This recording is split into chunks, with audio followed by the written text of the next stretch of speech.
All right, what up, dude? So we're going to be explaining very briefly. We'll obviously dive into it when we get into each individual chapter of the upper body mechanics, but just to give you a brief introduction to the upper body mechanics, we're going to be looking at three different components. First, and obviously most important, is the hand path and arm action. You'll understand why I use and refer to hand path a lot when we get into the chapter. Second is going to be the glove side mechanics, and third is going to be the mechanics of the trunk rotation. So just to start us off, I would say the biggest piece to truly understand when it comes to the upper body mechanics, well, there's a couple different pieces, but the first piece is like, Trevor Bauer, I think, says this best.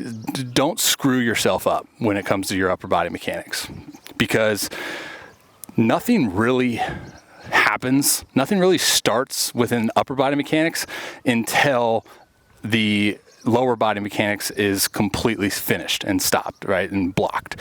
So that's a huge thing, is because I see a lot of a lot of importance on upper body within arm action, which is great. It's not wrong, it's not right, whatever.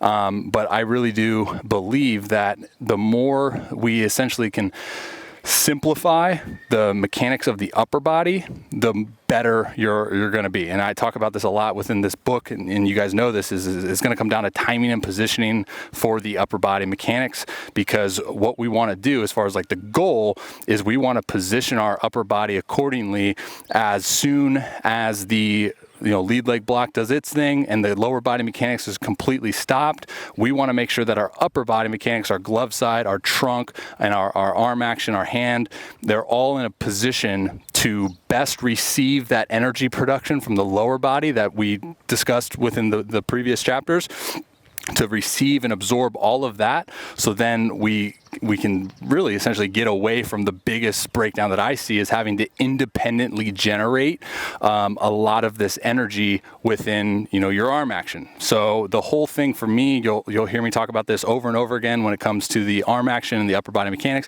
is to leverage the arm, right?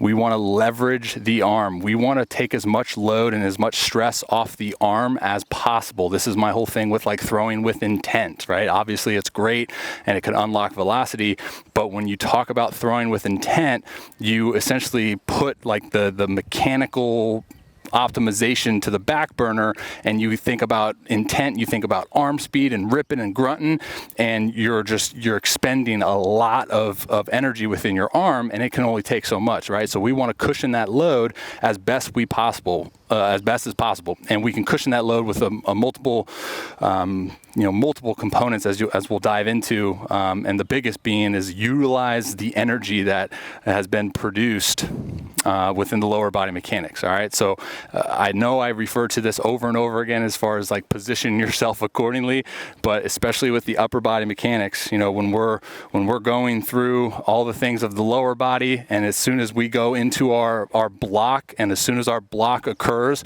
we need to make sure that from the hips up, especially the mental part of it, right, is all positioned at the right time. So anything drastically thrown off from that positioning or from that timing within the upper body, say your hand is disconnected, say your trunk has initiated early rotation, say your glove side is already starting its fly out, whatever things that are occurring, which we'll obviously dive into, that's going to drastically throw off the entire system. And very similar to how the lower body mechanics operate, is if one thing is breaking down, if one thing's not quite where we want it to be at the right time, then that's going to then influence another breakdown. And with that being said, you can also see it as the positive effect. You position and you time up one thing extremely efficient, and that's going to then complement the next component extremely efficiently.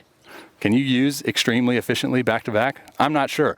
But so like I said, that's kind of a brief introduction. Is the goal is just to position at the right time our upper body. Don't screw ourselves up, and position to the best of our ability to absorb as much as that lower body energy that we've produced, transferred, and now is coming up the chain.